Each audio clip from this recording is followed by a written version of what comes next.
Bugun 25-may. Birinchi suvdan chiqqan makkalarimiz Dekalb 67-77 sortli makkalar. Gap yo'q, birinchi suvda aytganimizdek tekis chiqibdi, juda ham zo'r.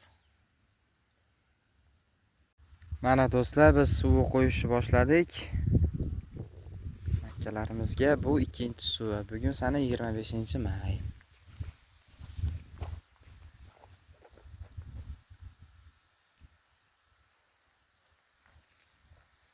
Juda zo'r chiqibdi makkalar.